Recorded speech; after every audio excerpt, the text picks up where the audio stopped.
Hello students, how are you all? I hope you are all good. So students, in this video we will be discussing important current affairs for 12th, 13th and 14th of October. The session will be quite interesting and important. In this video, a total of 15 important current affairs will be discussed of utmost importance. Here we will be talking about Prime Minister Narendra Modi's visit to Maharashtra. Then we will be talking about cabinet approvals. Then we will be talking about the 77th session of the Regional Committee of WHO Southeast Asian region. Then interest equalization scheme has been extended for the 3 months. We will be talking about it and it has been capped at 50 lakh rupees. We will be discussing all these things in detail. So stay tuned with us till the end. Also students, if you are new to our channel and haven't subscribed to us, do subscribe as we are one-stop solution for current affairs. Welcome to Affairs Cloud. My name is Vikas Rana. We are one-stop solution for current affairs. You can find our Crack Current Affairs course on our application exclusively for current affairs, where you will be getting daily, weekly and monthly current affairs on regular basis. You can use code VIKAS10 to get additional 10% discount while purchasing the course. This video is available both in English and Hindi. The timestamp for both English and Hindi are mentioned in the description of each video. You can contact us on the number provided or mail provided. Also follow us on Telegram and Instagram, and the link for the same is provided in the description of each video.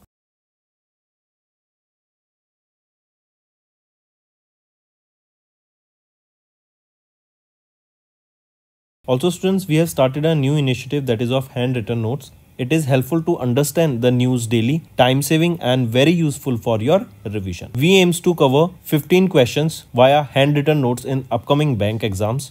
These handwritten notes are available on daily current affairs content PDF at our mobile application and website careerscloud.in.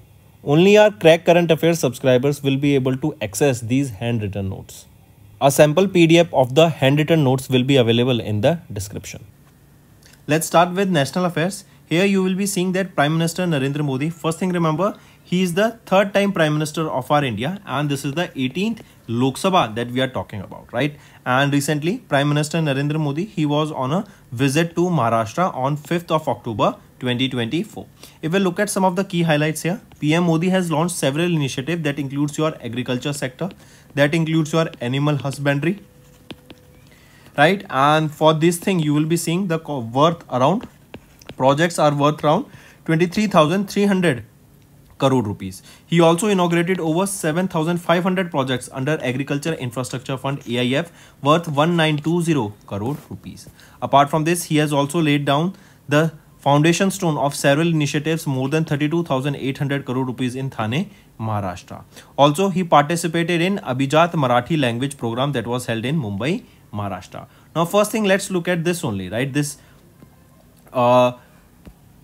Abhijat Marathi language program in Maharashtra, right? So where was this held? The location is important. It was held in Maharashtra, right? In Mumbai, Maharashtra. And during this, he addressed and he informed that the Marathi language has officially been granted the status of a classical language by the government of India. So Marathi language is now a classical language. Take a note of this. This is important and I want all of you to remember this. Correct? Then apart from this, remember other languages that have been granted the status of classical language. They are Pali, Prakrit, Assamese and Bengali. Right? So important thing. Apart from this, remember we will be talking about launch of a unified genome chip for cattle and indigenous sex sorted semen technology. Right? Here, as we saw that PM Modi has launched various programs related to agriculture and animal husbandry. Under this only you will be seeing this unified genome chip for cattle and indigenous sex sorted semen technology has been launched. Under this unified genome chip is for cattle and indigenous sex sorted semen technology for the benefit of livestock. Right? And if we talk about this unified genome chip, this is designed to help the farmers to make informed decisions on animal selection by identifying high quality cattle at an early age, which will improve dairy farming efficiency in India. These chips, they have two versions, that is Go chip for cattle and Mahish chip for buffalo. Then next thing you need to remember is the disbursement of the 18th installment of PM Kisan scheme has been done. PM Kisan. What does this stands for? Pradhan Mantri Kisan Samman Nidhi, and it is the 18th installment of this PM Kisan scheme that has been completed, that is worth around almost 20,000 crore rupees, and it will be benefiting more than 9.4 crore farmers. With the release of this 18th installment, the disbursement has exceeded a total of 3.45 lakh crore rupees that has supported more than 11 crore farmers worldwide. And through this 18th installment, it is 9.4 crore farmers will be benefited, and this 18th installment is totaling to around 20,000 crore rupees.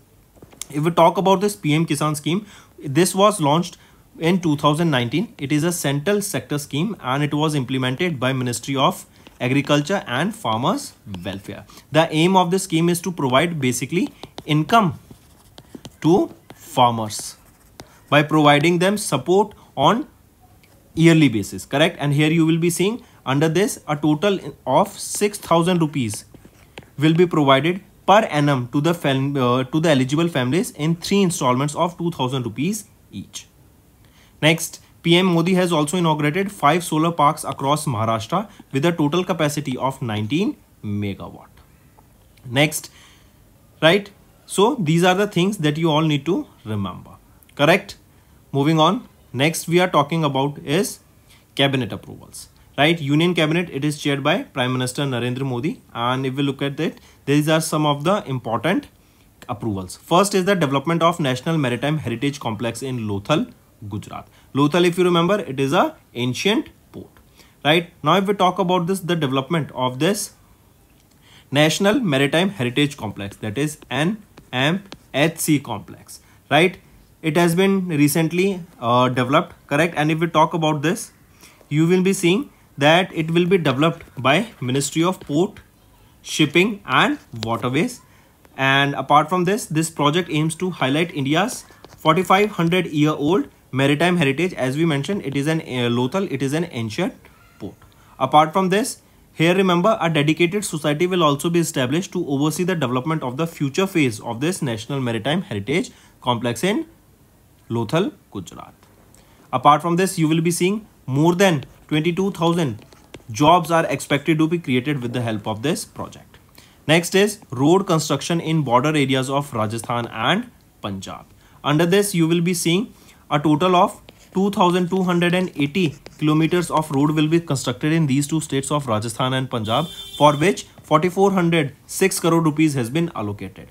The aim of this is basically when there will be road, there will be connectivity, and with the help of connectivity, you will be seeing that trade happens. And with this, it will improve the rural livelihoods and also boost the connectivity of the national highways network.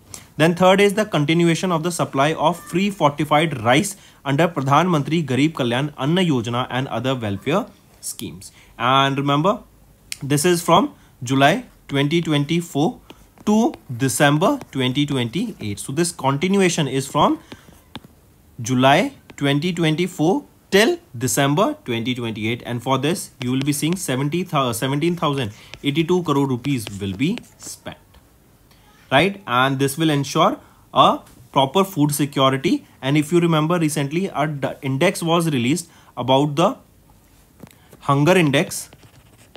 In this hunger index, the rank of India is at 105 position. Moving on. Next is CCS has approved 2 high-profile deals for 31 MQ-9B HAL HALE UAV. What are UAVs? Unmanned aerial vehicles. We can also call them the drones. So this MQ-9B, this is the name of the HAL, that is your high altitude long endurance HAL UAV, and these 36 will be procured here, and it is Cabinet Committee on Security that has approved the purchase of these 31 MQ-9B unmanned aerial vehicles from General Atomics of USA and indigenous construction of 2 nuclear attack submarines also. So both of them are important. Take a note of this.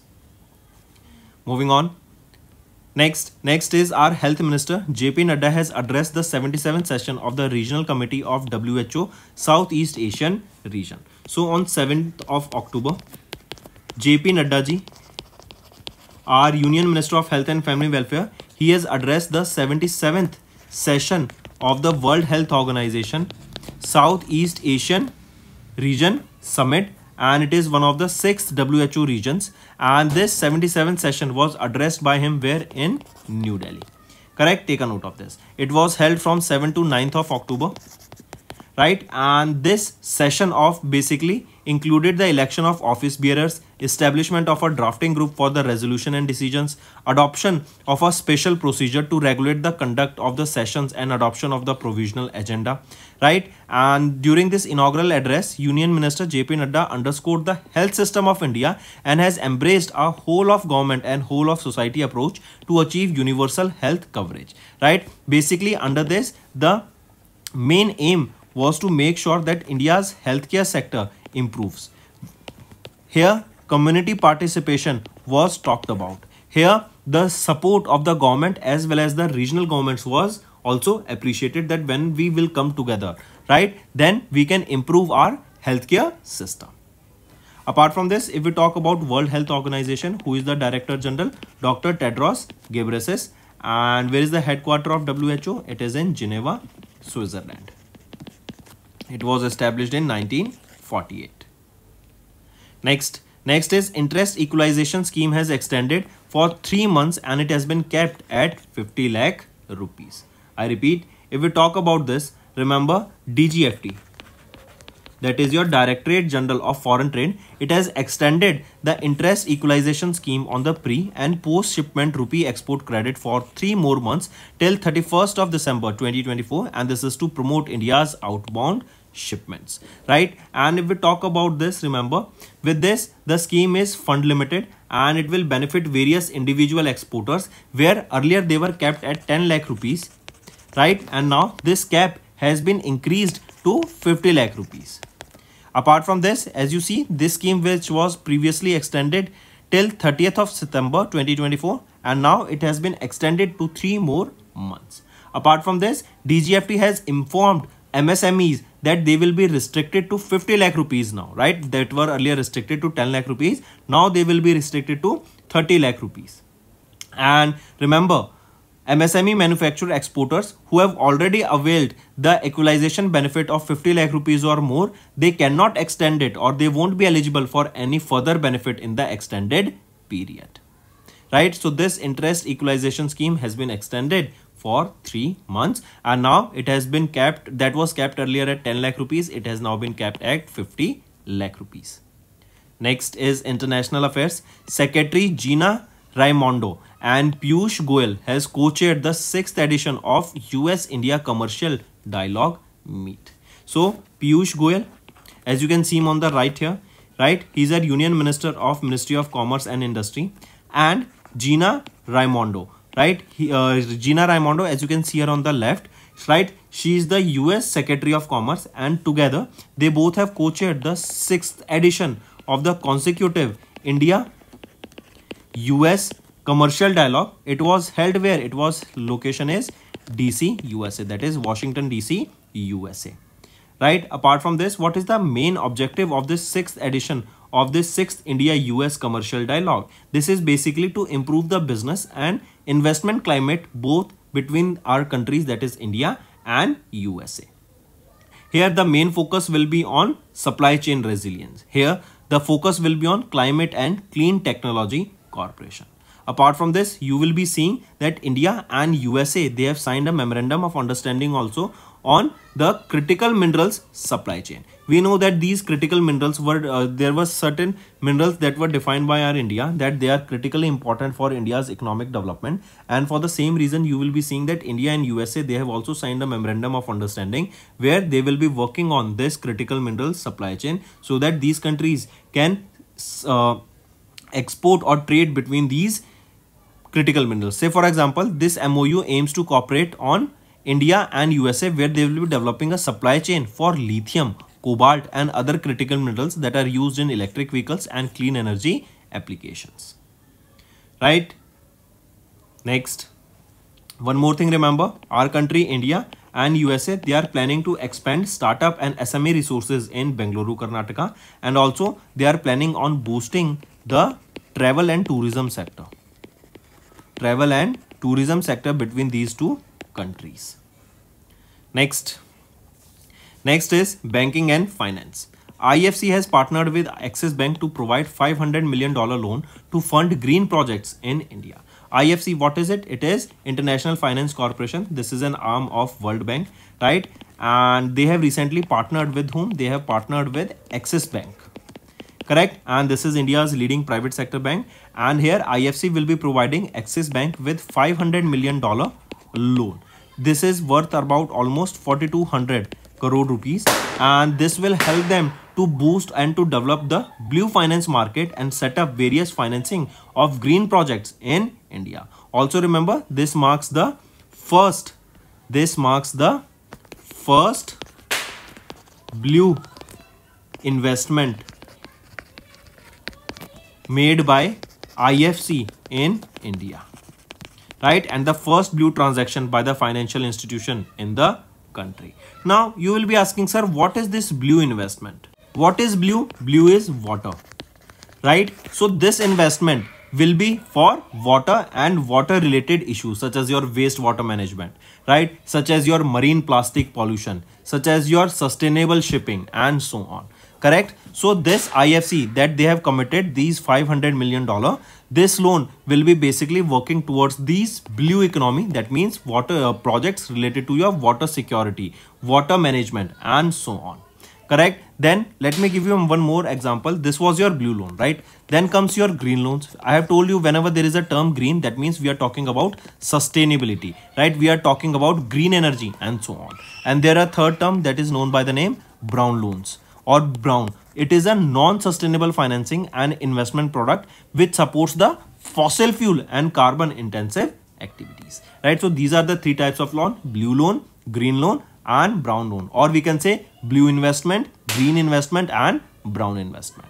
Correct. So here IFC, they have given here the blue loan that is worth $500 million to Axis Bank, where they will be working towards various water related activities. Apart from this, you will be seeing that due to India's rapid urbanization and economic growth, there is a major opportunity to enhance water and energy efficiency. And as of water and waste treatment market size was estimated 1.6 billion and is expected to reach $3 billion by 2029. Apart from this, the green building sector offers an investment opportunity of $1.4 trillion by 2030, which will be mainly driven by a need of sustainable infrastructure. Correct. So take a note of this. If we talk about IFC, who is the managing director? Mukhtar Diop is the managing director. Where is the headquarter? It is in Washington, DC. And for Axis Bank, who is the managing director and chief executive officer? Amitabh Chaudhary, and the headquarter is in Mumbai, Maharashtra. Moving on, students. Next is Vivriti Capital. They have raised $25 million Asian Development Bank loan for climate bond. So Vivriti Capital Limited, that is a NBFC, and they have raised $25 million senior secured debt facility from Asian Development Bank to lend towards the climate finance initiative. This bond will be worth 4 years, right? And is the first by an NBFC which will be used to expand their green finance portfolio. And at least 30% of the funds will be earmarked for the electric vehicle financing, including charging stations and battery swapping stations. Correct. Apart from this, remember, India has set their ambitious target where they will be contributing towards green energy project. Their aim will be to reduce the carbon emissions by almost 1 billion tons by 2030 and achieve net zero emissions by 2070. Next is awards and recognition. South Korean novelist Han Kang, as you can see here in the picture, has won the Nobel Prize in Literature. So she is from South Korea. Her name is Han Kang. She has won the Nobel Prize in Literature. Correct. Take a note of this. And this was for her intense poetic. Correct. And she became the first South Korean to win a Nobel Prize in Literature and second South Korean to win a Nobel Prize. Correct. Take a note of this. And then it is Royal Swedish Academy of Science in Stockholm, Sweden, that has announced the award. Correct. Take a note of this. Next. Also remember, if we talk about Indian laureate, Rabindranath Tagore ji was the first person from India who won the Nobel Prize and also the first Asian to win the Nobel Prize in Literature, and it was in 1913. Next is Preetpal Kaur has been selected as the 2024 IACP 40 under 40 for exemplifying the leadership and law enforcement. I repeat, as you can see her in the picture, she is Preetpal Kaur. She is an IPS officer and USA based IACP, that is International Association of Chiefs of Police, has selected IPS officer Preetpal Kaur, the Superintendent of Police of the Nagaland, for 2024 ICAP 40 under 40 award, and she is the only Indian that has been selected for this award. If we talk about this IACP 40 under 40 award, remember this award basically represents the rising leaders in the police sector, and this is regardless of a rank, title, correct, and has served in various agencies. And remember, this award is basically demonstrating the strong values, leadership qualities and capabilities and their commitment towards the enforcement of the law. So that is the reason here IPS officer Preetpal Kaur has been selected for this 2024 IACP 40 under 40 award. Preetpal Kaur is from 2016 batch IPS officer. Right, she was a dentist and has won the gold medal in dentistry also. Earlier, she has also served as the police chief of the Noklak in the Longang district in Nagaland. Right, apart from this, she has also won the awards such as your International Inspiration Women Award in 2023, Scotch Gold Award in 2023, then Women Power India Award 2023, then Global Women Leader Award in 2024, and so on. Moving on. Next, Tamil Nadu's Chief Minister M.K. Stalin has been honored with the Asia HRD Lifetime Achievement Award. I repeat, M.K. Stalin, he is the Chief Minister of Tamil Nadu and he was honored with the Lifetime Achievement Award by the Asia Human Resource Development Academy in recognition of his exceptional contribution to the human resource management. This award was presented by Fahima Jowda, the former Minister of Bahrain and Chairman of Asia HRD Award Committee. And further.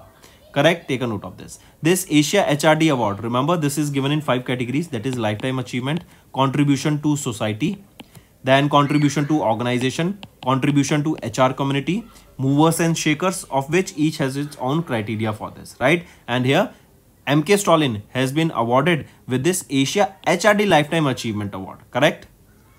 Moving on, next is SEAMS Award, right? Remember here Gujarat's SVPI airport has won the Platinum Award for energy efficiency, right? SVPI is your Sardar Vallabhbhai Patel International Airport and it is in Ahmedabad, Gujarat. That is managed by Adani Airports Holding Limited, which is a subsidiary of Adani Enterprise. This airport has won the Platinum Award, right? They have won this Platinum Award. Which airport? It is SVPI airport, that is in Ahmedabad, Gujarat, and they have won this under the facility category at the Society of Energy Engineers and Managers Award, that is SEAM Award, that is SEAMS Award. They have won it, Society for Energy Engineers and Managers. The award event was held in New Delhi, correct? And this award basically highlights their dedication towards creating a greener and more sustainable airport facility. Next is related to sports. Bihar's Chief Minister Nitish Kumar has unveiled a logo and mascot for Women's Asia Championship Trophy 2024. Right, let's look at the name of the logo and mascot. Right, first of all, you can see the mascot is Gudiya. Right, the mascot is Gudiya. Gudiya is the term of endearment in Bihar for young girls. Right, and the mascot is inspired by the house sparrow, an endangered species and a state bird of Bihar. Let me show you here. This is the mascot here, right, in the picture, and here logo is Gudiya, correct? And this is for the Women's Asia Championship Trophy 2024, which is scheduled to be held from 11th to 20th of November. It will be held in Bihar. The Bihar cabinet has also sanctioned 10 crore rupees to Hockey India for hosting the 2024 championship. Right, and here you can see the logo. It also the logo also features a Bodhi tree. Right, Bodhi tree and as well as a hockey here you can see in the picture, right? This Bodhi tree, it symbolizes the knowledge, harmony, power, tolerance, correct, and connecting to the people's Bihar's rich spiritual and cultural history. If we talk about this Women Asian Championship Trophy, right, it will be held where? In Bihar. So take a note of this. Here which country will be participating are India, China, Thailand, South Korea and Japan. And remember, last edition of it was won by our in India in 2023. Next is, here you can see the logo also, the Bodhi tree and a hockey stick. Moving on, next is related to football sport. India has won the SAFF Under-17 Championship that was held in Bhutan. So India's Under-17 men's football team by the name Blue Colts, they have won the 2024 South Asian Football Federation Under-17 Championship by defeating Bangladesh in the finals by 2-0. The final was held in Thimphu, Bhutan, right? And this 2024 Under-17 Championship is the 9th edition of the international football competition. Correct? Take a note of this. Next is important days. Breast Cancer Awareness Month is observed from 1st to 31st of October. And in the picture you can see here pink ribbon. So this is the symbol that is for the breast cancer awareness. There is a theme for this day, that is no one should face breast cancer alone. And remember, this Breast Cancer Awareness Month, we were talking about here, Breast Cancer Awareness Month. It is observed in the whole month of October from 1st to 31st of October, right? And this month was first observed in October 1985. Correct? Also, this October month is also known by the name Pink Month. Next is state news. Meghalaya's Chief Minister Conrad K. Sangma has launched Green Meghalaya Plus scheme. Now, if we talk about this Green Meghalaya Plus scheme, first of all, you need to know the full form of green. Green here stands for grassroots level response toward ecosystem enhancement and nurturing. This is your Green Meghalaya Plus scheme, right? It was launched in West Garo Hills district to provide financial incentives of up to 20,000 rupees per hectare annually to the communities and the individuals that are involved in the forest conservation. This Green Meghalaya Plus initiative is basically to save the forest and provide the people who are maintaining them with sufficient funds on yearly basis. This was introduced, or this Green Meghalaya Plus initiative is the component of the state government's payment for ecosystem service program that was introduced in 2022. And this Green Meghalaya Plus scheme, this scheme aims at combating climate change, preserving biodiversity, improving livelihoods of the local communities that are living on those forests. Also, the objective of this scheme is to increase Meghalaya's green cover by an additional of 50,000 acres through active community participation. And the state government has allocated 200 crore rupees for the future forest conservation activities. Right? Who is the Chief Minister of Meghalaya? We just saw here Conrad K. Sangma. Correct? So students, that's all for the day. Now let's move to the one-liners. PM Modi visited Maharashtra on 5th of October. We saw multiple approvals and projects. Then cabinet approvals we saw. Then Union Health Minister JP Nadda has addressed the 77th session of the Regional Committee of WHO Southeast Asian Region. Interest equalization scheme has been extended for the 3 months and it has been capped at 50 lakh rupees. That was earlier capped at 10 lakh rupees. Secretary Gina Raimondo and Piyush Goyal to co-chair the 6th edition of US-India Commercial Dialogue Meet. Then IFC has partnered with Axis Bank to provide $500 million loan to fund green projects in India. Vivriti Capital has raised $25 million Asian Development Bank loan for climate bond. And this will be a first blue investment in India. Blue means for water related projects. Then South Korean novelist Han Kong has won the Nobel Prize in Literature 2024. Preetpal Kaur selected as the 2024 ICAP 40 Under 40 for exemplifying leadership and law enforcement. Then Tamil Nadu's Chief Minister M.K. Stalin has been honored with Asia HRD Lifetime Achievement Award. Next is SEAMS Award. Here Gujarat's SVPI Airport has won this Platinum Award for energy efficiency. Bihar's Chief Minister Nitish Kumar has unveiled a logo. A mascot for Women's Asian Championship will be held in Bihar. Then India has won the SAFF Under-17 Championship 2024 held in Bhutan, and this was the 9th edition of the Under-17 Championship.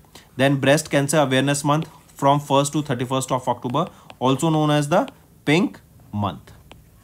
And pink ribbon is a symbol here.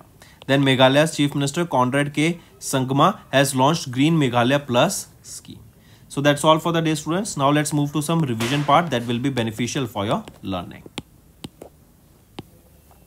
Next is, who has recently inaugurated the 5G Open RAN testing lab at the Center for Development of Telematics, that is CDOT in Bengaluru, Karnataka. So Jyotiraditya Scindia, right? He's our Union Minister of Communication, and he has inaugurated this 5G Open RAN testing lab that is at CDOT facility in Bengaluru, Karnataka. This lab will help us to establish 5G use cases, right? That how we can use this 5G technology, how we can set up the ecosystem of 5G in our country. Here we will be talking about cloud. Here we will be talking about security, right? In these features, you will be seeing the usage of this 5G, right? Take a note of this. Next, who has headed the recently formed expert committee to discuss reviewing Ayushman Bharat package rates and insurance coverage increase? So Dr. V.K. Paul, right? The expert committee here is headed by Dr. V.K. Paul, and he's a member of Niti Aayog, and this committee will discuss the recommendations for revising the Ayushman Bharat package rates and insurance cover increases, right? There are nearly 1949 medical procedures that are covered under the schemes of Ayushman Bharat, and this committee, this 16-member committee that is headed by Dr. V.K. Paul, has been tasked to review these revisions that are these services, these medical procedures and the insurance coverage under this Ayushman Bharat. And also it is expected that the 5 lakh rupees limit or insurance under this per family per member will be increased here more in coming time. Next, which ministry has organized the 3rd edition of the World Food India from 19th to 22nd September in New Delhi? So which ministry has organized the 3rd edition of the World Food India? It is Ministry of Food Processing Industries, right? So this is the 3rd edition of the Ministry of, this is the 3rd edition of the World Food India. That is a biennial mega food event that is organized by Ministry of Food Processing Industries, and it was held from 19th to 22nd of September. Where was it held? Location, it was held at Bharat Mandapam in New Delhi. And the aim of this World Food India is basically to innovate, come up with new technology, focus on sustainability in the food processing sector. Then there is a theme for this 3rd edition of World Food India, that is processing for prosperity, right? This is the theme. Processing for prosperity is the theme for the World Food India. Next, which department or ministry implements Make in India program, which completes a decade in September 2024? So it is Department of Industrial Policy and Promotion, correct? And it is Make in India, the flagship scheme of the Government of India that has completed 10 years of its completion. PM Modi launched this Make in India when it was launched in 2014 in September month by Prime Minister Narendra Modi at Vigyan Bhavan in New Delhi. This was launched, and as the name suggests, Make in India, here the focus was to manufacture the goods in India only that we used to import from different parts of the world, and we wanted to become self-sustainable so that we don't have to depend on other nations for various goods and services. Right, take a note of this. Here you will be seeing PM Gati Shakti National Master Plan has played a very important role. Production linked incentive scheme has played a very important role. Then FDI also increased in India, that also played a very important and crucial role for this Make in India. Next, which company has recently received the approval from Ministry of Corporate Affairs to establish a joint venture named Aero Systems Private Limited in collaboration with Israel Aerospace Industries Limited? So it is Bharat Electronics Limited, that is BEL. They have recently received the approval from Ministry of Corporate Affairs to set up a joint venture by the name Aero Systems Private Limited in collaboration with IAI, that is Israel Aerospace Industries Limited. Here Bharat Electronics Limited, they will hold 40% in this joint venture, and IAI, they will be holding 60% in this joint venture. This joint venture will operate both in India and Israel, and this joint venture will provide repair and maintenance for medium range surface to air missile systems. I repeat, for medium range surface to air missile systems. Next, with which country India has recently signed 12 memorandum of understandings for high impact community development projects? So it is with Nepal that India has signed 12 MOUs for high impact community development projects. These will include your projects related to health, education, then drinking water, agriculture, promoting the culture, renewable energy, solar energy, and so on. Next, according to RBI recent report, that is the dominance of fossil fuel in India, electricity generation will end by 2030. It is saying that by 2030, we know that as of now, the electricity generation is primarily because with the use of coal. And it is saying that by 2030, the sole or primary dependence for generation of electricity in India, that is on fossil fuel, that is on coal, will be reduced. That will end. Here you will be seeing that by 2030, renewable energy is expected to surpass 50% of the global electricity generation. And you will be seeing that renewable energy capacity, because we know that all the projects nowadays are coming related to your renewable energy, green energy, right? So major focus is on that, and it is expected by 2030 that the major source of electricity generation will not be fossil fuel in India.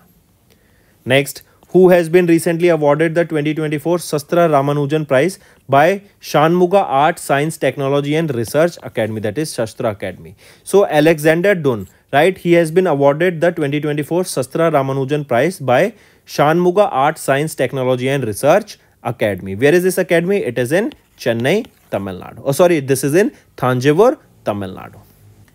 Next is students homework. You have to give me 3 current affairs related to banking and finance for last 2 months, right? And students, if you find the session interesting, do hit the like button and do comment below and let us know what are your views for the same. Also students, if you are new to our channel and haven't subscribed to us, do subscribe. We are one-stop solution for current affairs. Now students, let's move to the Hindi segment of this video. Hello students, कैसे आप सब? I hope आप सब अच्छे होंगे। तो students, आज की वीडियो में 12, 13 और 14 अक्टूबर के हम इंपॉर्टेंट करंट अफेयर्स डिस्कस करेंगे। आज की वीडियो में हम बात करेंगे प्राइम मिनिस्टर नरेंद्र मोदी महाराष्ट्र की विजिट पर थे, जहां पे उन्होंने कई सारे प्रोजेक्ट्स को लॉन्च किया। देन हम बात करेंगे कैबिनेट अप्रूवल्स के बारे में। इसके बाद हम बात करेंगे जेपी नड्डा जी, इन्होंने एड्रेस किया 77 session of the regional committee of WHO south east Asian region की समिट को। देन हम बात करेंगे इंटरेस्ट इक्वलाइजेशन स्कीम को एक्सटेंड कर दिया गया है 3 महीने के लिए, और जो 10 लाख रुपए की कैप थी उसको बढ़ाकर 50 लाख रुपए कर दिया। इसको आगे देखेंगे हम। एंड इसी के साथ साथ अभी रिसेंटली एक 6th US India commercial dialogue meeting भी हुई। इन सभी चीज़ों को डिटेल में डिस्कस करेंगे। आज की वीडियो में 15 इंपॉर्टेंट करंट अफेयर्स रहेंगे। एंड स्टूडेंट्स, अगर आप नए जुड़े हैं हमारे साथ और अभी तक सब्सक्राइब नहीं किया है, जल्द से जल्द जाके सब्सक्राइब कर लीजिए। We are one stop solution for current affairs. Daily basis पे बहुत अच्छा कंटेंट हम आपको प्रोवाइड कराते हैं। सुबह 5 बजे हमारी वीडियो डल जाती है डेली बेसिस पे। एंड जो कंटेंट हम आपको प्रोवाइड कराते हैं आपके कॉम्पिटिटिव एग्जाम्स में आने के, उसके बहुत ज़्यादा चांसेस रहते हैं, उसमें आपको बहुत बेनिफिट देखने को मिलेगा। Welcome to Affairs Cloud. My name is Vikas Rana. We are one-stop solution for current affairs. You can find our Crack Current Affairs course on our application exclusively for current affairs, where you will be getting daily, weekly and monthly current affairs on regular basis. You can use code VIKAS10 to get additional 10% discount while purchasing the course. This video is available both in English and Hindi. The timestamp for both English and Hindi are mentioned in the description of each video. You can contact us on the number provided or mail provided. Also follow us on Telegram and Instagram, and the link for the same is provided in the description of each video.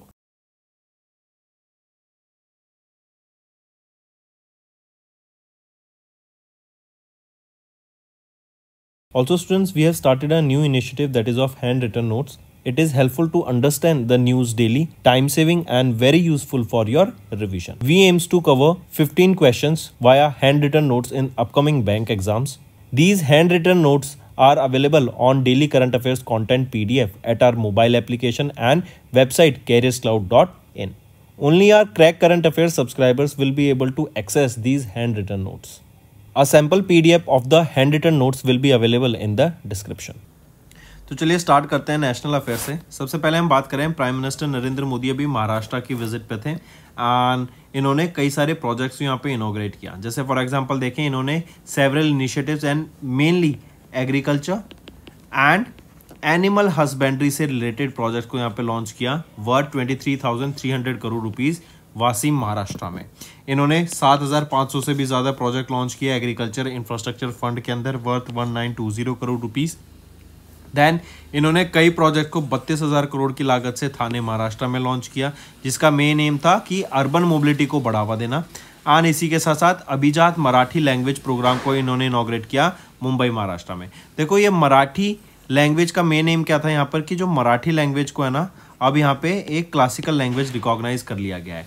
और इसी के अलावा आप देखेंगे languages जैसे पाली, प्राकृत, Assamese and Bengali, इनको भी यहाँ पर क्लासिकल लैंग्वेजेस घोषित कर दिया गया है। ठीक है, अगर हम देखें जैसे फॉर एग्जांपल हम बात कर रहे हैं, हम यूनिफाइड जीनोम चिप को लॉन्च किया गया है for cattle and indigenous sex sorted semen technology के लिए।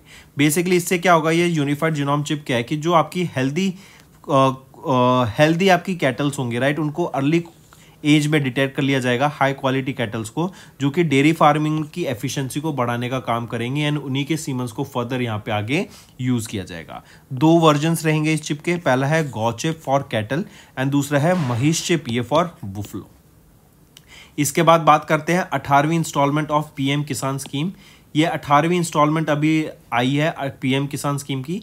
पीएम किसान स्कीम के अंडर बेसिकली 6,000 रुपये एनुअली यहाँ पे फार्मर्स को मिलते हैं 3 इंस्टॉलमेंट में ऑफ 2,000 रुपीज़ ईच। और ये 18वीं इंस्टॉलमेंट रहेगी पीएम किसान स्कीम की, जो अभी यहाँ पे लाई गई है, लोगों को, फार्मर्स को पहुँचाई गई है।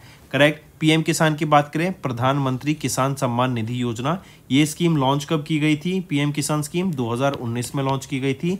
Ministry of agriculture and farmers welfare के द्वारा इसको इम्प्लीमेंट किया गया था और ये एक सेंट्रल सेक्टर स्कीम रहेगी।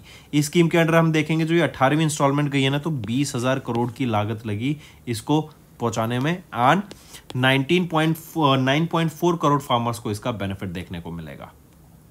इसके बाद पीएम मोदी के द्वारा इनॉग्रेट करे गए 5 सोलर पार्क्स, कहां पर? महाराष्ट्र में, जिसकी कैपेसिटी रहेगी 19 मेगावाट्स की। इसी के अलावा हमने अभी देखा अभिजात मराठी लैंग्वेज प्रोग्राम को महाराष्ट्र में पार्टिसिपेट किया गया पीएम मोदी के द्वारा एंड मराठी लैंग्वेज को यहाँ पे क्लासिकल लैंग्वेज घोषित कर दिया गया है, स्टेटस ऑफ क्लासिकल लैंग्वेज दिया गया है। मूविंग ऑन, नेक्स्ट आ जाते हैं कैबिनेट अप्रूवल्स पे। Union cabinet chaired by prime minister Narendra Modi and यहीं पे आप देखेंगे पहला है development of national maritime heritage complex, कहाँ पर? लोथल, गुजरात में। लोथल अगर आपको याद हो तो ये एंशियंट पोर्ट के नाम से या फिर पोर्ट था, ये हमारा बहुत पुराना जो बहुत फेमस था, राइट। तो इसी को यहाँ पे ये नेशनल मैरीटाइम या फिर नेशनल मैरीटाइम हेरिटेज कॉम्प्लेक्स यहाँ पे सेटअप किया है ताकि हम अपने कल्चर को यहाँ पे प्रमोट कर सकें। जो हमारा लोथल पोर्ट की हिस्ट्री है, 4500 ईयर ओल्ड की जो हिस्ट्री है, उसको यहाँ पे प्रमोट किया जा सके।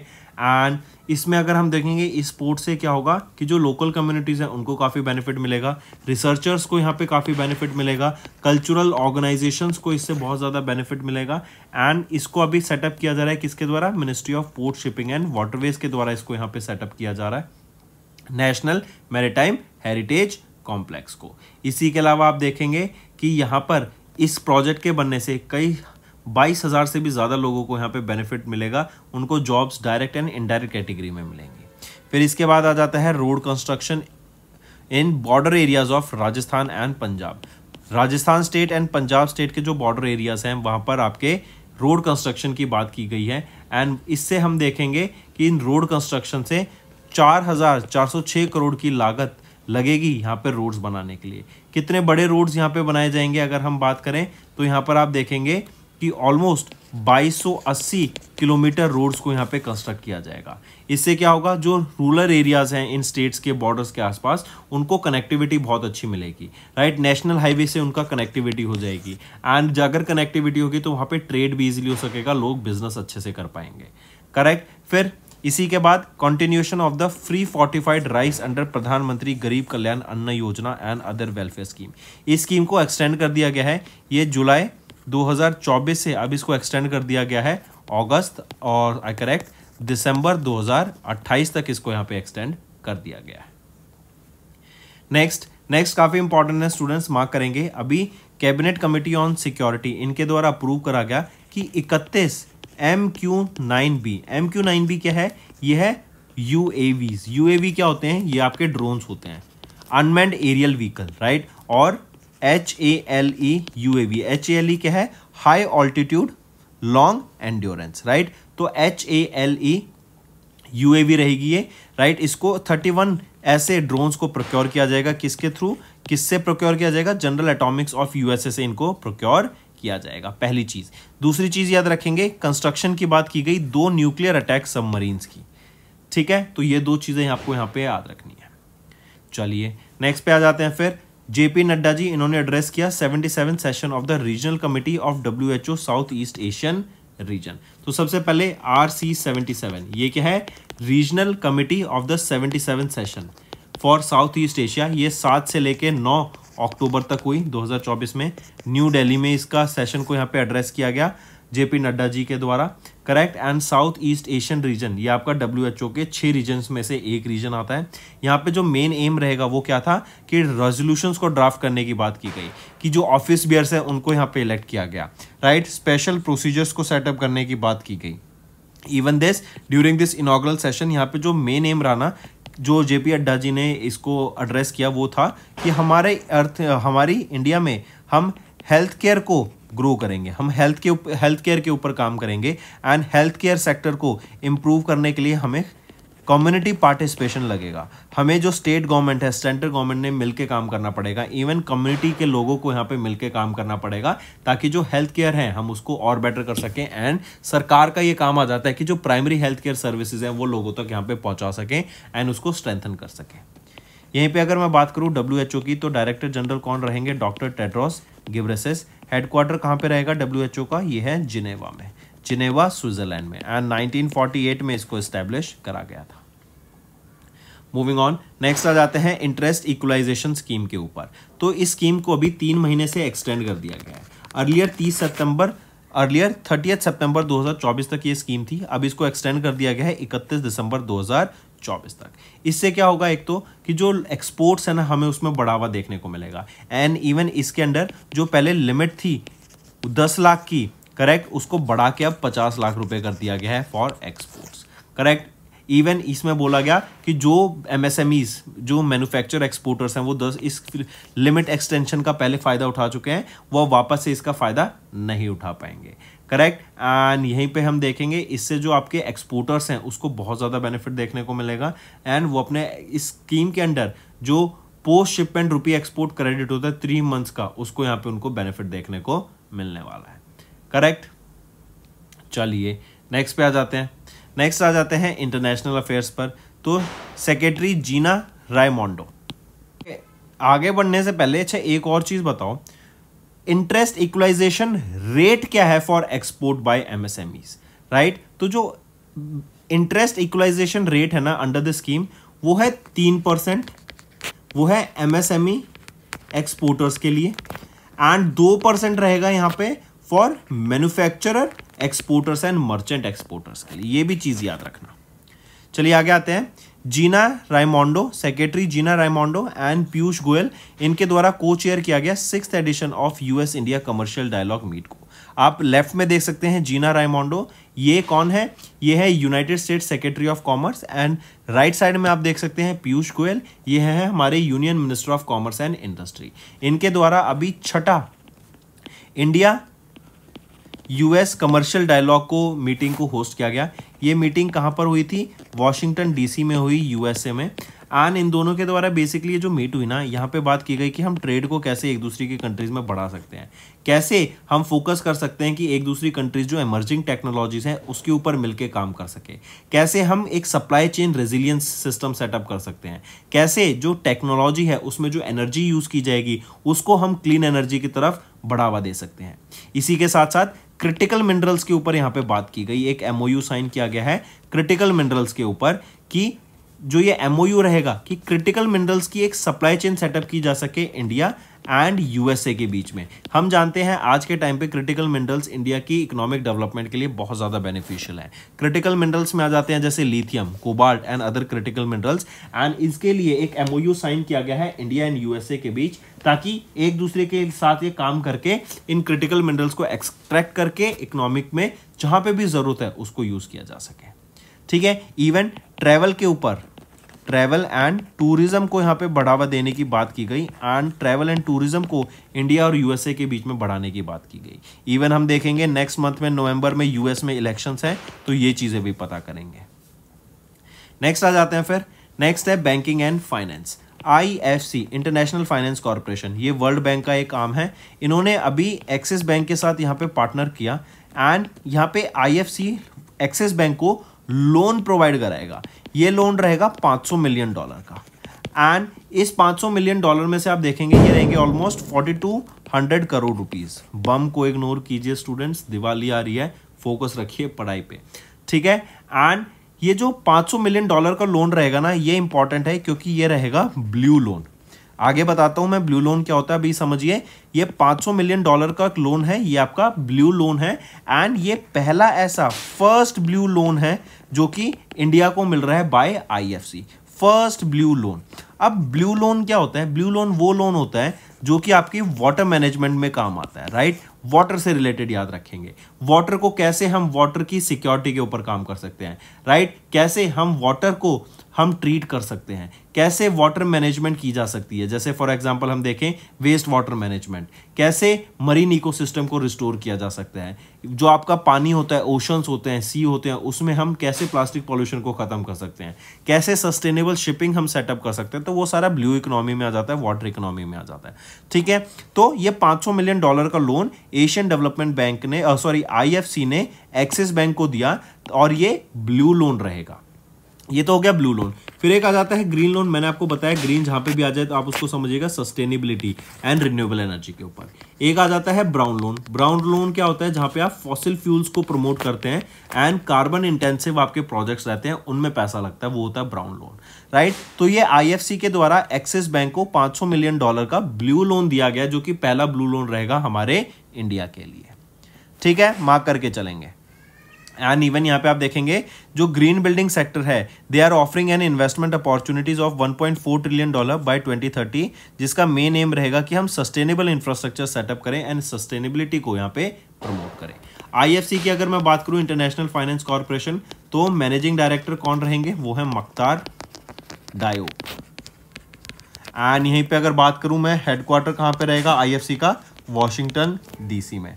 एक्सिस बैंक की अगर मैं बात करूं, managing director and chief executive officer कौन रहेंगे? अमिताभ चौधरी। हेडक्वार्टर कहां पे रहेगा? मुंबई, महाराष्ट्र में। नेक्स्ट पर आ जाते हैं विवृति कैपिटल। इन्होंने रेज किए $25 million Asian development bank loan for climate bond, right. तो यहाँ पे $25 मिलियन सीनियर बॉन्ड इन्होंने लॉन्च किए, रेज किए। किसके द्वारा, किसने रेज करे? विवृति कैपिटल ने, जो कि एक NBFC है। इन्होंने रेज करे कहाँ से? एशियन डेवलपमेंट बैंक से, ताकि क्लाइमेट फाइनेंस एक्टिविटीज में इसको इन्वेस्ट किया जा सके। 4 साल का ये बॉन्ड रहेगा, right. And green finance sector में इन्वेस्ट करने के लिए इसको यहाँ पे लॉन्च किया गया। इवन हम जानते हैं इंडिया का टारगेट है कि हम 1 बिलियन टन्स ऑफ जो कार्बन डाइऑक्साइड है या कार्बन है उसको एटमॉस्फेयर से रिलीज कर दें, हटा दें, एलिमिनेट कर दें by 2030 and net zero emission target achieve कर लें बाय 2070। नेक्स्ट आ जाते हैं अवार्ड्स एंड रिकॉग्निशन के ऊपर। तो साउथ कोरियन नॉवेलिस्ट, आप इनको यहाँ पे पिक्चर में देख सकते हैं, ये है हैंग कॉन्ग। इन्होंने नोबेल प्राइज जीत लिया है अभी लिटरेचर में, ठीक है। और ये पहली साउथ कोरियन बनी जिन्होंने नोबेल प्राइज जीता लिटरेचर में। अगर हम बात करें इंडिया से भी वो पहले व्यक्ति कौन थे एंड वो पहले एशियन कौन थे जिन्होंने नोबेल प्राइज जीता था लिटरेचर में? वो थे कौन? रविंद्रनाथ टैगोर जी, ठीक है। मार्क करके चलेंगे। और कब जीता था? 1913 में। नेक्स्ट आ जाते हैं, नेक्स्ट है प्रीतपाल कौर। प्रीतपाल कौर एक IPS ऑफिसर हैं एंड इनको भी सेलेक्ट किया गया है 2024 के IACP 40 अंडर 40 प्राइज के लिए for exemplifying leadership and law enforcement, right. Leadership में जिन्होंने अपना बहुत अच्छा रोल दिखाया हो एंड जो लॉ को एनफोर्स करने के लिए जो इनिशिएटिव्स लिए गए हैं, जो काम करा गया हो, उसमें जिन्होंने बहुत अच्छा काम करा हो, उनको यहाँ पे 2024 या उनको यहाँ पे ICAP 40 अंडर 40 में सेलेक्ट किया जाता है। एंड ये ओनली इंडियन है जिनको यहाँ पे सेलेक्ट किया गया है फॉर दिस अवार्ड, ठीक है। एंड प्रीतपाल कौर ये 40 पुलिस ऑफिसर्स में से हैं जो कि 6 कंट्रीज में से सेलेक्ट की गई हैं all around the world. And इनको इनवाइट किया गया है बॉस्टन USA में, जहां पे ये रिसीव करेंगे ये 2024 IACP 40 अंडर 40 अवार्ड को 22 अक्टूबर को 2024 में, करेक्ट। एंड जैसा मैंने बताया 40 अंडर 40 अवार्ड ये प्रोफेशनल्स के चूजन एज द प्रोफेशनल्स जिनको चूज किया जाता है वो रिगार्डलेस ऑफ द रैंक और टाइटल पुलिस ऑफिसर्स होते हैं, एंड उन्होंने जो लॉ को एनफोर्स करने के लिए जो काम किया जाता है उनको यहाँ पे सम्मानित करने के लिए उनको यहाँ पे चूज किया जाता है। एंड अगर बात करें प्रीतपाल कौर की, ये वीमेन पावर इंडिया अवार्ड जीत चुकी हैं 2023 में, ग्लोबल वीमेन लीडर अवार्ड से सम्मानित किया जा चुका है इनको 2024 में, स्कॉच गोल्ड अवार्ड से 2023 में इन्हें सम्मानित किया जा चुका है, एंड सो ऑन। चलिए नेक्स्ट पे आते हैं। नेक्स्ट है तमिलनाडु के चीफ मिनिस्टर एमके स्टालिन, इनको ऑनर किया गया है Asia HRD life time achievement award से। देखो ये जो एशिया एचआरडी अवार्ड है ना, बेसिकली हम याद इसको ऐसे समझिए, इस अवार्ड को 5 कैटेगरीज में दिया जाता है। एक होता है लाइफ टाइम अचीवमेंट, एक होता है कंट्रीब्यूशन टू सोसाइटी, एक होता है कंट्रीब्यूशन टू ऑर्गेनाइजेशन, एक होता है contribution to HR community, right, and so on. तो यहाँ पे जो Asia HRD, Asia human resource development academy के अवार्ड से इनको यहाँ पे सम्मानित किया गया by for life time achievement, right. जैसे हमने बताया कौन सी कैटेगरी में, लाइफ टाइम अचीवमेंट में इनको सम्मानित किया गया है एशिया एचआरडी अकेडमी के द्वारा फॉर इनका जो HR resource, human resource management का जो इनका कंट्रीब्यूशन है इस फील्ड में, उसके लिए इनको यहाँ पे सम्मानित किया गया है। और हम देखें एमके स्टालिन ये कौन है, ये चीफ मिनिस्टर हैं तमिलनाडु के। मूविंग ऑन, नेक्स्ट आ जाते हैं सीम्स अवार्ड पर। ये सीम्स अवार्ड क्या है, society of energy engineers and managers award, ये भी न्यू दिल्ली में हुआ था, करेक्ट। एंड इसके अंडर हम देख रहे हैं कि एसवीपीआई एयरपोर्ट जो कि है सरदार वल्लभ भाई पटेल इंटरनेशनल एयरपोर्ट, जो कि अहमदाबाद गुजरात में है, जो कि मैनेज किया जा रहा है अडानी एयरपोर्ट होल्डिंग्स के द्वारा, राइट। इनको यहाँ पे प्लेटिनम अवार्ड से सम्मानित किया गया है, अभी प्लेटिनम अवार्ड से सम्मानित किया गया है in the airport sector under the facility category at society for energy engineers and managers award के लिए, राइट। और इनको जो ये सस्टेनेबली एयरपोर्ट फैसिलिटी को जो रन कर रहे हैं उसके लिए इनको यहाँ पे सम्मानित करा गया है।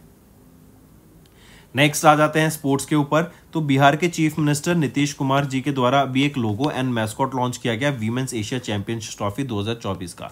ये जो वीमेंस एशिया चैंपियनशिप ट्रॉफी है ये अभी बिहार में हमें देखने को मिलेगी, राइट। एंड यहीं पे याद रखेंगे जो लोगो लॉन्च किया गया है उसकी हम बात करें तो वो जो मैस्कॉट लॉन्च किया गया वो है गुड़िया, राइट। गुड़िया बेसिकली जो यंग गर्ल्स होती हैं, राइट, उनको बोला जाता है बिहार में, बच्चियों को, जैसे यंग गर्ल्स को गुड़िया बोल देते हैं, राइट। ये जो मैस्कॉट है it is inspired by a house पैरो, ये प्रमोट करता है स्ट्रेंथ को, रेजिलियंस को एंड नेचुरल हेरिटेज को। इवन आप यहाँ पे देखेंगे जो आपका यहाँ पे एक हॉकी है एंड एक बोधि ट्री भी है, करेक्ट। तो यहाँ पे एक हॉकी है एंड एक बोधि ट्री भी है। आप यहाँ पे लेट मी शो यू, जो लोगो है उसमें आप देखेंगे एक बोधि ट्री है एंड हॉकी स्टिक है, जो कि नॉलेज, पावर, हार्मनी, टॉलरेंस इसको सिग्निफाई करता है एंड जो बिहार के लोग हैं उनका जो कल्चर है उसको यहाँ पे प्रमोट करता है, करेक्ट। एंड जो हॉकी स्टिक है ये रिप्रेजेंट करते हैं इंडियाज नेशनल स्पोर्ट, करेक्ट। तो ये यहाँ पे लॉन्च किया गया किन के द्वारा, नीतीश कुमार जी के द्वारा। आप इनको यहाँ पे पिक्चर में देख सकते हैं एंड यहाँ पे आप पिक्चर में जो बर्ड देख रहे हैं ये आपका मैस्कॉट रहेगा, ठीक है। चलिए नेक्स्ट पे आ जाते हैं। नेक्स्ट है फिर फुटबॉल का स्पोर्ट। यहाँ पे इंडिया ने अभी SAFF अंडर 17 चैंपियनशिप में 2024 की, जो कि भूटान में हुई थी, थिम्पू भूटान में, उसको जीत लिया है। इंडिया ने बांग्लादेश टीम को हराया by 2-0 in the finals. And याद रखेंगे जो ये SAFF जो कि है साउथ एशियन फुटबॉल फेडरेशन, इसका 9वां एडिशन था जो अभी खेला गया अंडर 17 चैंपियनशिप का थिम्पू भूटान में, एंड इंडिया ने बांग्लादेश को 2-0 से हरा दिया है। चलिए नेक्स्ट पे आते हैं। इंपॉर्टेंट डेज आप यहाँ पर देख सकते हैं, ये है ब्रेस्ट कैंसर अवेयरनेस मंथ। अक्टूबर मंथ को ऑब्जर्व किया जाता है, इसी को हम पिंक मंथ के नाम से भी जानते हैं। एंड आप यहाँ पे पिक्चर में देख सकते हैं ये एक पिंक रिबन है, तो यहाँ पे पिंक रिबन सिंबल रहेगा आपका ब्रेस्ट कैंसर का। एंड पूरे महीने इस डे को इसको ऑब्जर्व किया जाता है ताकि ब्रेस्ट कैंसर के बारे में अवेयरनेस क्रिएट करा जा सके। पहली बार इस मंथ को 1985 में ऑब्जर्व किया गया था। एंड यहीं पे एक थीम याद रखेंगे, no one should face breast cancer alone, ठीक है। चलिए नेक्स्ट पे आ जाते हैं स्टेट न्यूज। मेघालय के चीफ मिनिस्टर कॉनरेड के संगमा, इनके द्वारा ग्रीन मेघालय प्लस स्कीम को यहाँ पे लॉन्च किया गया है। ये बेसिकली स्कीम क्या है, ये स्कीम है आपकी कि 20,000 हेक्टेयर, करेक्ट, और 20,000 रुपये पर हेक्टेयर यहाँ पे देने की बात की गई टू उन लोगों को जो कि उन कम्युनिटीज़ के लोगों को, उन कम्युनिटीज़ को या फिर इंडिविजुअल्स को जो कि फॉरेस्ट कंजर्वेशन कर रहे हैं, राइट। आई रिपीट, 20,000 रुपये पर हेक्टेयर देने की बात करी गई फॉरेस्ट कंजर्वेशन के लिए, कम्युनिटी या फिर उन इंडिविजुअल्स को जो कि उस फॉरेस्ट को मैनेज कर रहे हैं 20,000 रुपये पर हेक्टेयर के हिसाब से। ठीक है, ये स्कीम बेसिकली आपकी जो ग्रीन मेघालय प्लस इनिशिएटिव है, ये पेमेंट फॉर इकोसिस्टम प्रोग्राम के अंडर आता है, जो कि 2022 में लॉन्च किया गया था। यहाँ पर एम है कि फॉरेस्ट को हम कैसे कंजर्व कर सकें, क्लाइमेट चेंज हो रहा है उसको, उसका जो इफेक्ट है हमारे फॉरेस्ट पर उसको रोक सकें, बायोडाइवर्सिटीज को वहाँ पे प्रिजर्व कर सकें and eco friendly development projects को वहाँ पे लाया जा सके। इवन मेघालय का टारगेट है, या फिर हम बोले यहाँ पे आप देख सकते हैं मेघालय स्टेट का टारगेट है कि हम 50,000 हेक्टेयर ऑफ ग्रीन एरिया को यहाँ पे डेवलप कर सकें आने वाले टाइम में। एंड इवन सरकार ने यहाँ पे 200 करोड़ रुपए यहाँ पे इसके लिए अलोकेट करे हैं। अगर मैं बात करूँ पेमेंट फॉर इकोसिस्टम स्कीम, ये आपकी जून 13, 2022 में लॉन्च की गई थी पीएम कॉनरेड संगमा के द्वारा, जिसका एम है फाइनेंशियल इंसेंटिव्स प्रोवाइड कराना for the conservation of forest and natural resources. Right, उसके अंडर स्कीम के under communities, clans and individuals को 8,000 रुपये पर हेक्टेयर पर ईयर दिया जाता था फॉर 5 ईयर्स। और अब जो आपकी यहाँ पे ग्रीन मेघालय प्लस स्कीम आई है, इसके अंडर 20,000 रुपये पर हेक्टेयर यहाँ पे देने की बात की गई। तो दोस्तों ये थे हमारे आज के इंपॉर्टेंट करंट अफेयर्स। अब आ जाते हैं वन लाइनर्स पर। पीएम मोदी ने महाराष्ट्र विजिट किया, कई प्रोजेक्ट्स लॉन्च किए। देन कैबिनेट अप्रूवल्स हम देख चुके हैं 9 अक्टूबर के। देन जेपी नड्डा जी ने एड्रेस किया 77 session of the regional committee of WHO south east Asian region की। देन इंटरेस्ट इक्वलाइजेशन स्कीम की बात करी गई, जिसको एक्सटेंड कर दिया गया फॉर 3 मंथ्स, और जहां पे कैप 10 लाख रुपए थी उसको बढ़ा के अब 50 लाख रुपए कर दिया गया। Secretary Gina Raimondo and Piyush Goyal, इन्होंने को चेयर किया छठा US India commercial dialogue meet को। देन IFC ने पार्टनर किया एक्सिस बैंक के साथ ताकि $500 मिलियन का ब्लू लोन प्रोवाइड करा सके, ताकि फंड किया जा सके various green projects in India. Vivriti capital ने रेज किया $25 मिलियन का एशियन डेवलपमेंट बैंक का loan for climate bond. Then South Korean novelist Han Kang, ये वो पहली साउथ कोरियन बनी जिनको नोबेल प्राइज से सम्मानित किया गया है लिटरेचर में 2024 में। देन प्रीतपाल कौर को सेलेक्ट किया गया 2024 के IACP 40 अंडर 40 के लिए for exemplifying leadership and law enforcement. Tamil Nadu के चीफ मिनिस्टर MK स्टालिन को ऑनर किया गया Asia HRD life time achievement award से। देन सीम्स अवार्ड की बात करें तो गुजरात के सरदार वल्लभ भाई पटेल इंटरनेशनल एयरपोर्ट को सम्मानित किया गया प्लेटिनम अवार्ड से फॉर एनर्जी एफिशिएंसी। बिहार के चीफ मिनिस्टर नीतीश कुमार ने अनवेल किया एक लोगो, एक mascot for women's Asian championship, जो कि कहां पर होगी, बिहार में ही होगी अभी। देन फुटबॉल की बात करें, इंडिया ने अभी SAFF अंडर 17 चैंपियनशिप को जीत लिया, जो कि थिम्पू भूटान में हुआ।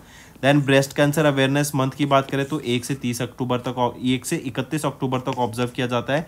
इसी को पिंक मंथ के नाम से जाना जाता है। एंड पिंक रिबन यहाँ पे सिंबल है आपका ब्रेस्ट कैंसर का। देन मेघालय के चीफ मिनिस्टर कॉनरेड के संगमा, इन्होंने लॉन्च किया ग्रीन मेघालय प्लस स्कीम को। तो दोस्तों ये थे हमारे आज के इंपॉर्टेंट करंट अफेयर्स। अब आ जाते हैं रिवीजन पार्ट पर। नेक्स्ट आ जाते हैं, who has been recently appointed as the acting governor of Mizoram during the absence on leave of incumbent governor doctor Hari Babu कंबपाती।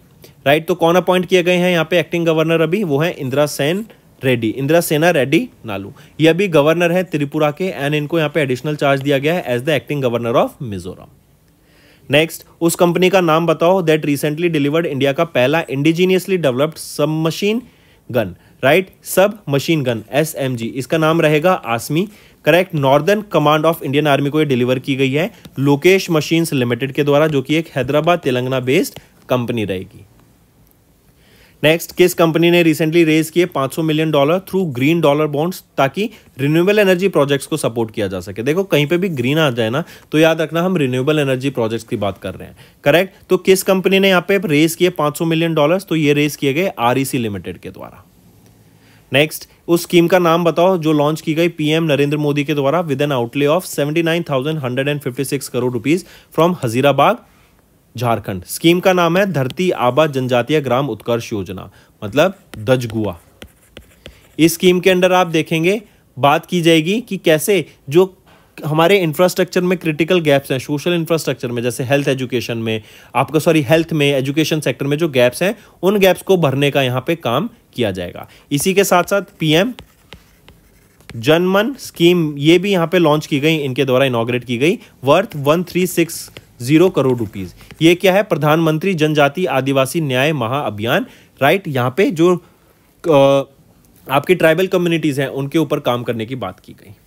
Next आ जाते हैं, नेक्स्ट है, किस मिनिस्ट्री ने रिसेंटली रोल आउट किया एक pilot phase of prime minister internship scheme 2024 को to generate 1 crore internships by March 2029। तो मार्च 2029 तक 1 करोड़ इंटर्नशिप यहाँ पे देने को बात की गई to the youth of India, जहां पर 5,000 रुपए हर महीना स्टाइफन मिलेगा उनको एंड 500 से भी ज्यादा स्टार्टअप्स के साथ यहाँ पे कोलैबोरेट किया गया है एंड 800 करोड़ रुपए इस स्कीम के लिए अलोकेट किए गए हैं। तो ये पीएम इंटर्नशिप स्कीम 2024 किसके द्वारा लॉन्च की गई?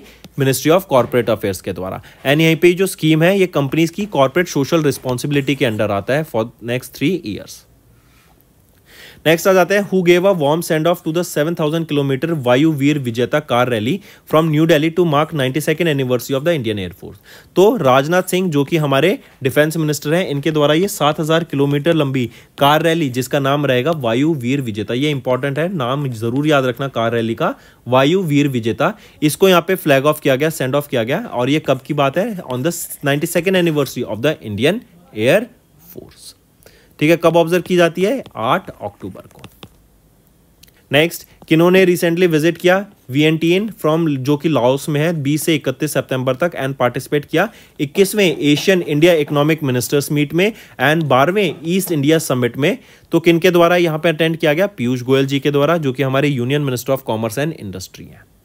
नेक्स्ट आ जाते हैं, किस ऑर्गेनाइजेशन ने रिसीव किया affiliate membership from international medical device regulator summit? तो ये रहेगा central drug standard control organisation. इससे क्या होगा? इंडिया को यहाँ पे एक पोजीशन मिल जाएगी कि जहां पर वो मेडिकल डिवाइसेस के जो भी रेगुलेशंस होते हैं उसमें अपना से रख सकेगी।